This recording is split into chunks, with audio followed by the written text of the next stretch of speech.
Ngayong gabi nga mga kamag-anak ay pumunta ako dito sa Tumala para kumuha ng ampalaya dahil nga gulay ang gustong ulam ng mga volunteer na magtutuli para bukas. Kumuha na rin ako mga kamag-anak ng siling panigang para may pang dynamite just in case magkainuman para may pulutan. Kinabukasan mga kamag-anak ay hiniwa na namin yung ampalaya, yung mais at yung mga bawang sibuyas na gagamitin sa pagluluto. After nga niyan mga kamag-anak ay niluto na ni brother yung ating ginisang ampalaya with giniling. Pagkaluto nga ng ampalaya mga kamag-anak ay sinunod agad ni brother yung ating special ginulay. Yan, nakita niyo naman yung sahog niyang baboy at chicharong baboy, sobrang solid. At ito na nga yung resulta mga kamag-anak.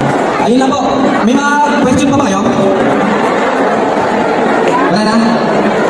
So alam naman kung bakit. Tawag ka mapi, Triskelions, God Fraternity, Juan San Miguel Triskelion Council, Oplan Tuli, magpatuli para pogi. Bago nga kami mag-start mga kamag-anak ay nagdasal muna kami na maging successful yung project na to. At syempre kumain na rin yung mga brad at yung mga volunteer para dire-diretso tayo sa trabaho. Ito nga pala mga kamag-anak yung ilan sa mga larawan sa naganap na pagtutuli. Karamihan nga pala sa mga batang tinuli mga kamag-anak ay mga supot.